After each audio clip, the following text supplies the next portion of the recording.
Nageenya araarri fi ayyaanni Waaqayyoo siif haa baay'atu. Nagaa akkam jirtu dhaggeeffattoota har'a sagantaa keenya eegallaa. Kana dura Seven Spirit jedhu yuutuubii Seven Spirit jedhu irratti waa'ee macaafa qulqulluu dabarsaan haa ta'u malee sababa adda addaatiin hanga ji'a 3 addaan kuteen amma immoo walitti deebi'u dhaggeeffattoota keenya har'a kan waliin laallu maalummaa macaafa qulqulluuti. Maalummaa macaafni qulqulluu maal akka ta'e har'a gadi fageenyaan waliin ilaalla jechuudha. Dhoksaa macaafa qulqulluu maal akka ta'e maalummaa macaafa qulqulluu guutumatti ibsuu kan danda'u mana qulqullummaa Waaqayyoo seera ba'uu keessatti kennamedha. Maalummaa macaafa qulqulluu kan ibsuu danda'u macaafa qulqulluu guutumatti ibsuu kan danda'u mana qulqullummaa Waaqayyoo seera ba'uu keessatti Museedhaaf kennamedha. Yohaannis 2:9 irratti maal jedha Yesuus? Yommuu deebisee mana qulqullummaa kana jigsee ani immoo guyyaa 3tti deebisee nan dhaabaa jedha. Yohaannis 2:9 jigsee isa sana pilaanicha dizaayinii sana jigsee jechuudha. Seera hafuuraa seera harki namaan ijaarame deebisee ijaara jechuudha. Kana jechuun manni qulqullummaa kakuu duraa keessatti ijaaramee seera hafuuraa jijjiiramanii hundumaan Ibroota 11 irratti maal jedha? Kakuun duraa gaaddidduu seera haarawaa ta'uu ibsa. Gaaddidduu pilaanii dizaayinii namni mana tokko ijaaru dura dizaayinii kaasa. Dizaayinii sana laala. Kakuun moofaa kun dizaayinii pilaanii akka seera hafuuraa hubannuuf nuu kenname jechuudha. Malee seerri ittiin bulu seera hafuuraa jechuudha.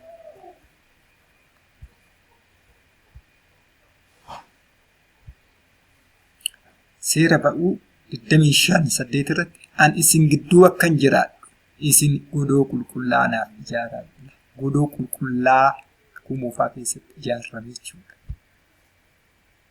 Godoon qulqullaan kun immoo dizaayinii ta'uu irratti Ibroota 9:11 irratti Kiristoos garuu wanta gaggaarii dhufu jiru sanitti hangafa luboota ta'ee yeroo mul'atetti gara godoo caala guddaa fi caala raawwate darbe keessa godicha harkaan ijaarrame waan uumeef harkaan ijaarramne waan uumeef kana keessaa hin qabu waan caala jechuudha. Luba guddicha manni qulqullummaa Waaqayyoo itti kennama ijaarraa luba guddicha manni qulqullummaa Waaqayyoo itti kenname kana jechuudha. Yesuus Kiristoos luba guddicha manni qulqullummaa Waaqayyoo itti kennummaa Waaqayyoo beeku baay'ee barbaachisaa. Kanaaf har'a fakkiin arfaffaan iddoo qulqullootaati. Laala oddii keessatti kakuu moofaa keessatti wanti lama akka argamu. Inni tokko iddoo lubni itti qulqullaa'u, iddoo harka dhiqannu noola gabatee bishaanii fakkii kanarraan argamu. Inni lammaffaa iddoo aarsaa itti godhu namni cubbuu namni yakkaa akka cubbuun isaa dhiifamu wanta qabu keessaa buuggee keessa loon keessa waan mudaa hin qabne fidee lubatti lubni qalee aarsaa gara iddoo qulqulluu kanaa ol gala. Akka kanaan waaqeffata. Inni kun immoo kakuu haarawaa keessattis akkuma fufu akka wanna takka ta'anirra Maatiyuus 5:17 irratti sirriitti nu ibsa jechuudha. Maatiyuus 5:17 maal seeraa fi barsiisota raajota raawwachuu dhufe malee diiguuf gonkumaa akka fidellee tokko irraa hafe nu ibsa jechuudha. Kana jechuun inni seera barreeffamaa akkuma jirutti wanni tokko duraan fi gara haarawaa hin jijjiirranii kutaaleen kun iddoon itti qulqulluuf iddoon aarsaatti qopheessu aarsaa qopheessuun qulqullaa'u gara mootummaa Waaqayyoo galuuf gara kutaa qulqulluu galuuf dirqama jechuudha. Wantoota kana lamaan guutuu baay'ee barbaachisachi mootummaa Waaqayyoo iddoo qulqulluu dhaquuf qulqullaa'uudhaaf jechuudha. Gara iddoo aarsaa dhiyeessuuf guyyaa har'aa namni wangeela hubachuu dadhabeetu waldaa wangeela hubachuu dadhabdeetu waa'ee cuuphaa, waa'ee lammata dhalachuu, waa'ee mootummaa Waaqayyoo galuu fi dhufee yeroo baay'ee mormii ta'a. Kanaaf laal qulqullaa'u kakuu moofaa keessatti wanti nama xureessu, wanti harkaan tuqan, waan qaama namaa xureessu. Har'a immoo wanti nama xureessu, waan laphee namaa seera hafuuraa waan ta'eef hafuuraa sanarraa qulqullaa'u. Look, cubbuu warra ittiin qulqulluuf cuuphaan irra daddarbaa namichi tokko nama hundumaa irratti maal mursiise jedhu. Yakka irra daddarbaan nama tokkicha qulqullummaan nama tokkicha hunduma qulqulleessi. Kanaaf Ibroota 5:18 dubbisa. Kanaaf cuuphaan mootummaa Waaqayyoo galchuu keessatti gahee taphachuu kutuma kanarraan arganna jechuudha. Inni lammaffaa gara mo'annoo galuuf gara kutaa qulqulluu kutaa lammata dhalachuu jechuudha. Aarsaa qopheessuu jechuun lammata dhalachuu, qabeenya Yesuus qabeenya ofii godhachuu, aarsaa Yesuus aarsaa ofii godhachuu, Yesuus Kiristoos irraa nuu boorni kiristaan ta'uun dirqama keenya jechuudha. Kanaaf tokko qulqullaa'uu yakka irra daddarbaa nama tokkichaa inni laphee keenya keessatti wanni hundi seexana ta'e laphee an hojjetu. Wanti addaa yakkee Eden keessa addaan baasisuun isa baasisuun guyyaa har'aas nama hunda laphee nama hundaarra jira. Isa kanarra bishaan qulqulluudhaan qulqullaa'u dirqama jechuudha mootummaa Waaqayyoo. Inni lammataan erga qulqulluufni aarsaa lammata dhalachuu fedhii foonii keenya duuta fedhii Yesuus Kiristoos raawwachuun dirqama keenya jechuudha. Erga kana lamaan dabarre gara iddoo qulqulluu dhandhachuu iddoo lammata dhalachuun dirqama jechuudha. Gara mootummaa Waaqayyoo galuudha. Kutaa qulqulluu kanarratti wantoota baattuu ibsaa damee 7 qaba. Halkanii guyyaa zeenni calalamaan irraa ifu akka jiruun argina jechuudha. Zeenni calalamaan halkanii guyyaa akka irraa ifu itti daatii itti kennaa jalaa lubatti lubni immoo halkanii guyyaa dhuudhaan ifuu qaba. Kun sagalee Waaqayyoo jecha Waaqayyoo Yesuus Kiristoos isa damee 7 qabu san jechuudha. Innillee macaafa qulqulluu isa kallattii 7 har'a waldaa kiristaanarraa nurraa ifu jechuudha. Waldaan kiristaanaa Yesuus Kiristoos sagalee ta'uu, jecha ta'uu, jechichi foon uffatee biyya lafaa dhufuu maal jedha? Yohaannis 1 qabdi. Sagalichi foon uffatee biyya lafaa. Sagalichi Yesuus Kiristoos sagalee namoonni baay'een odeessanii jiru. Inni garuu asirra sagalichi jecha uffatee gara biyya lafaa dhufuudha. Sagalee ta'uu asirraa arganna jechuudha. Inni hoo hidda Isee keessa Isaayyaas 1:1 latiin ni ba'a. Innis dameen duumessa irra bu'uufate keessa hafuurri fakkaattii, hafuurri ogummaa fi hubannaa, hafuurri gorsaa fi humnaa, hafuurri beekumsaaf sodaa Waaqayyoo isarra buufata. Hafuurri kun 7 jechuun Yesuus Kiristoos jechuudha. Sagalee Waaqayyoo isa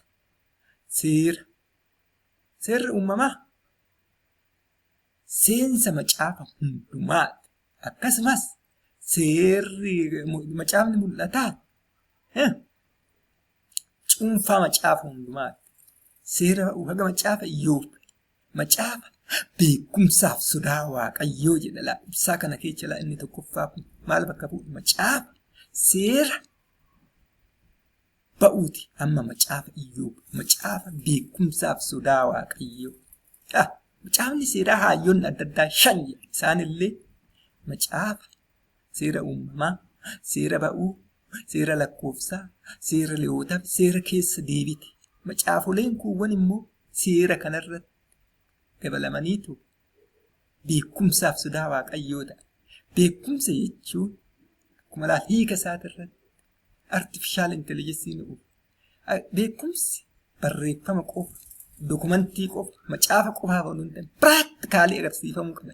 Piraaktikal foor hayyoonni kunniin kan akka macaafa Nahimiyaa, kan akka macaafa Iyyoob beekumsa san piraaktikaalii kan akka macaafa Iyyaasuu waan mul'isaniif seera san irratti hundeeffanii gaggeessanii gara beekumsaaf sodaa Waaqayyoo godhan jechuudha. Yeroo hunda wantoonni lama beekumsi sodaa wajjin wanta beekan raawwachuun dirqama. Beekumsi sodaa malee hiika waan hin qabne wantoota kana beekumsi sodaa wajjin, gorsi humna wajjin, akkasumas ogummaa hubannaa wajjin akka deemu gara fuulduraa sirriitti waliin ilaallachuu kun waliin deemu. Kanaafuu dameewwan kun wal qabata lafa. Beekumsaaf sodaa Waaqayyoo jalaa bal'aasu beekumsaaf sodaa Waaqayyoo inni itti aanu macaafa gorsaaf humnaa, inni itti aanu macaafa ogummaaf hubannaa, inni gidduu keessa jiru macaafa fakkaatti, macaafa faarfannaati jechuudha. Macaafa fakkaatti macaafni gorsaa immoo macaafa raajotaa, macaafa raajii gurguddaa xixiqqaa jee bakka lamatti qooda. Inni itti aanu macaafa ogummaa, macaafa Salamoon barreesse, macaafa mootii Salamoon, macaafa fakkeenya hamma macaafa wedduu caa. Macaafni sadeen kun macaafa maaliif jedhama? Macaafa ogummaaf hubannaa.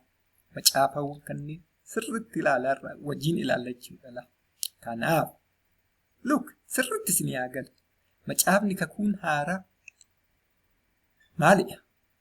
Macaafni kakuun haaroof maanuwaalii inni Iyyasuus Kiristoos kallattii adeemnee isteeppiiwwata keessa deemnee ta'u Iyyasuus Kiristoos laphee keenyatti fe'amee nurraa ifu malee isa ifuu miti. Inni ifu macaafa isuma barreeffamaan kenname macaafuma dura kakuu moofaa keessaa jechuudha. Macaafota seera uumamaa hanga macaafa raajii umarra jiru jechuudha. Isuma san malee macaafni kuuwwan maanuwaalii inistiraakshini himamee siniifaa gala.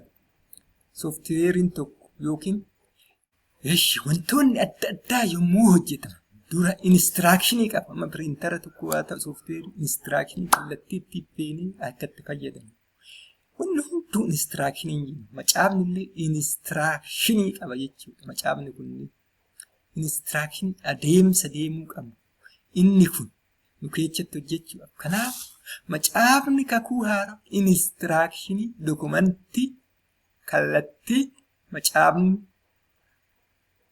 inni macaafa yookiin sagalee Waaqayyoo nu keessatti ba'u. Sagalee Waaqayyoo Iyyasuus Kiristoos jechuudha. Hidda dhiissee keessa laatiin hin ba'a. Innis dameen duumessa irra buuftee dameewwan torbassan jechuudha sagalee Waaqayyoo. Kakuun haaraa hoo inistiraakshini adeemsa deemuu qabna. Inni kun nu keessatti Iyyasuus Kiristoos jaalalaa fi hindaafndee garaa keenya keessatti go'achuuf adeemsa deemnu kun macaafa. Macaafa kakuu haaraa jechuudha. Seera hafuuratti laphee keenya keessa adeemsa deemuu qabnu kan nuun ibsu macaafa kakuu haaraa. Mee malaa siniifaa galu. Manni qulqullummaa Waaqayyoo kanarraa kallattiiwwan karaawwan keessa darbu agnoota akkanatti karra oodii iddoo qulqulluu fi iddoo qulqullootaa jedhee bakka afuritti akka qoodamu nu asmarraa ni arginu fakkii kanarra. Inni illee macaafa wangeel good news jedhamu kun barri karaa inistiraakshini daandii karaa irra deemnee gara oodii mana Waaqayyoo ibsu kan dhufu inistiraakshiniis macaafa wangeellaan arfan jechuudha. Innis macaafa seera, macaafa wangeela Maatewos hanga wangeela Yohaannis jechuudha. Macaafa kun arfan fi akkasumas bara ce'umsa kallattii ce'umsatti hojii ergamtoota jechuudha. Waa'ee oodii kan nu ibsu immoo waa'ee inistiraakshiniin oodii immoo Roomee hanga ergaa Yihuudii jechuudha. Inni kun inistiraakshini adeemsa deemuu qabna. Keessa deemneetu oodii jechuudha. Erga oodii kana dabarre kallattiilee torbaan macaafni kakuu moofaa dura nuti sun kallattii hafuuratiin inistiraakshini kanaan erga laphee keenya keessatti fidhan Yesuus Kiristoos erga laphee keenya keessatti fidhanii karaa kanaan torbaan ifa jechuudha. Kana loola macaafni jechuudha waa'ee macaafa kan si ibsu jechuudha. Kanaaf hanga dhumaa wajjin turre waa'ee macaafaa maalummaa mana qulqullummaa Waaqayyoo maalummaa Yesuus Kiristoos dhoksaawwasaa kan sirriitti waliin ilaallachuu. Kanaaf yaa dhaggeeffattoota yuutuubii kana sabiskiraabii laayikii sheerii gochuun na gargaara. Laal macaafa kanneen ani waggoota hedduu dhoksaawwan kan waggoota hedduu barbaadu erga barbaadee naa gale. Waaqayyollee karaa isaa akka dhoksaa sagalee Waaqayyoo understandii godhee waan naa ibseef kanaaf sirriitti waliin ilaallachuu. Namni tokko waliin ilaallata. Laa kutaa tokkoffaan amma fakkii sanirraa argitan minoo fakkii duruu kana. Kutaa karraa kan barreedha. Karri mana qulqullummaa wangeela mootummaa arfanii. Wangeelli kun oduu misiraachoo gunniis kakuu moofaa waggoota 100 addaan citee ture sun karaa biroo karaa fayyinaa argamuu kan nu labsu jechuudha. Barri inistiraakshini kallattii irra deemnetu karaa barrii kanaa kan nu labsu wangeela mootummaa Waaqayyoo arfan jechuudha. Hojiin ergamoota ce'umsa gara ooddii gara waldaa kiristaanaatti hin deemne bara ce'umsaa akkuma jiran ce'umsa bara hojii ergamtoota bara ce'umsa gara qulqullaa'ootti gara waldaatti hin ceene hojii ergamoota jechuudha. Ooddirraa wantoota gurguddoo lama akka argamuun nuti. Iddoo lubni yeroo mana qulqullummaa seenu dhiqatu. Kakuu haaraa keessatti cuuphatti jijjiirame jechuudha. Iddoo wanti aarsaa ta'utti qophaa'u. Kakuu haaraa keessatti inni kunoo lammata dhalachuutti jira. Ooddii mana qulqullummaa Waaqayyoo kun Roomiyaan ergaa Yuudii bakka bu'u. Laa asirratti isin yaagala. Wantoonni lama ooddii kana keessatti akkuma argitan tokko iddoo aarsaan itti qophaa'u. Lama iddoo itti lubni qabdu. Iddoo itti qulqullu kun argamuun dirqama. Inni kunis akka nafa. Wangeela Maatewos 5:17 qabdanii yoo dubbistan argattu. Kan caalutti jijjiiramu sirmaan hafna jechuudha. Kan ilaa cuuphatti jijjiiramu. Cuupha maalirraa kan qulqulleessu laa Roomii 5:8 irratti irra daddarbaan nama tokko hundumaa cuuphamaa godhe. Irra daddarbaan adda hundumaa cuuphamaa inni immoo maalitti jijjiirameera cuupha irra daddarbaa laphee keenya hundumtuu laphee namaa irratti ta'a. Yakki keenya qabnu cubbuun nuun jennu laphee keenya Yesuus Kiristoos hundumaa laphee keenya irra gara fuulduraa waliin ilaala. Irra daddarbaan namticha tokko hundumaa cuuphamaa akkuma jedhu laa irra daddarbaa addaan nurratti mursiise kana kallattii cuuphaa nurraa dhiqama jechuudha.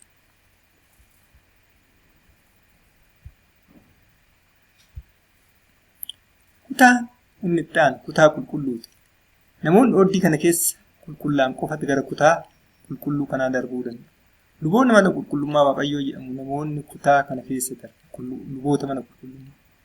Oduun qulqullaa'e kutaa isa qulqulluu kana seenuun hin danda'amu. Oduu lammata dhalate jechuudha. Qabeenya Yesuus Kiristoos qabeenya waan Yesuus Kiristoos qabu kan ofii oduun godhate sagalicha jechirra fedha ofiin ta'in fedhaan ta'an isa duun ta'in fedha Yesuus Kiristoos nama raawwate gara kutaa kanaa seena jechuudha. Gidd gara mootummaa Waaqayyoo galuudha. Wantoonni lama yegiddi hin barbaachisu. Inni tokko cuuphaa lammata dhala cuuphamu yakkaa irra daddarbaa addaaf laphee keenya irratti isa laal nurratti murteessisu. Nurraa dhiqamu inni lammata dhalachuu sagalee isaa sagalee Yesuus Kiristoos jecha Yesuus Kiristoos dhalatanii fedhii Yesuus Kiristoos raawwatu. Inni kun lamaan yegiddi ni barbaachisa. Kanaaf yaa waldaa warra cuuphaa mootummaa Waaqayyoon galche sirriitti of ilaala. Waldaa Kiristaanaa akka guddaa gahee guddaa kan taphatu inni ijoo agammaan beeku Aga ammaa wantoota adda addaatti baradhee ture. Bakka lamatti qoodama. Tokko waldaa cuuphaa fi kennaan irbaata qulqulluu fayyinaaf jedhanii. Inni lammataa waldaa cuuphaa fi kennaan irbaata qulqulluu seera raawwachuu malee fayyinaaf miti jedhan ni jira. Waldoonni akka maqaan Yesuus waldoonni baay'een ni jiru. Cuuphaa mootummaa Waaqayyoo galchuuf waldaa sirriitti galee jechuudha. Waldoonni immoo cuuphaa mootummaa Waaqayyoon galchan jettanii fayyinaaf miti jettanii of ilaaluun sagalee kanaan of ilaaluun sirriitti of ilaaluun baay'ee isin barbaachisa. Cuuphaa fayyinaa. Cuuphaa fayyinaa. Daa'imni cuuphamuun dirqama.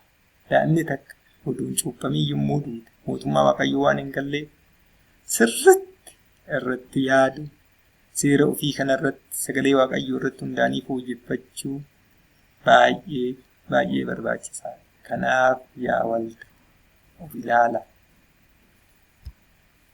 Kutaan itti aanu kutaa qulqullootata. Kutaan kun akkuma Ibroota 9:1-13 irratti ibsame gara mana qulqullummaa Waaqayyoo sabantii Waaqaa jijjiirame malee hin hafne jechuudha. Hangafni lubaa keenya immoo gara Yesuus Kiristoos jijjiirame. Kutaan arfaffaan hangafa lubaa malee namni tokko ol galuu hin danda'u. Jechuun kakuu haaraa keessatti wanta kamiyyuu karaa Yesuus malee qabeenya mootummaa Waaqayyoo tokkoo fayyadamuu hin danda'u. Kutaa kanarraa wanti hubannu Waaqayyo ayyaana isaa hundumaa namaa yommuu kennu ulfina waaqummaa isaa nama kamiifiyyuu hin kennu. Yesuus Kiristoos ilma isaatiif qofa malee jechuudha. Kanaaf guyyaarraa waaqeffatamuun kan malu, sagadamuuf hin kan malu. Yesuus Kiristoos Waaqayyo Abbaa fi ilma hafuura qulqulluun malee wanti kamiyyuu ilma namaatiif akka hin malle as fakkii kanarraa ni hubattu jechuudha. Luqqisiiwwan manni qulqullummaa kakuu moofaa gara haaraa jijjiiramuu ibsu keessa inni tokko inni ijoon Maatewos 17:9 Yesuus seera fi barsiisota raajotaa diiguuf hin dhufne isaan raawwachuuf hin dhufe malee jedha. Dhugumas ni himaa amma waaqni lamni badutti seericha keessaa fidalli xinnaan tokko yookiin gartokkeen utuu hin badin hin badu jedha. Kanarraa fakkii kanarraa wanni hubannu Yesuus Kiristoos fakkii kanarraa wanni hubannu wanni akka inaaf isa caalu manni qulqullummaa Waaqayyoo pilaanii diizaayinii malee akka seera hafu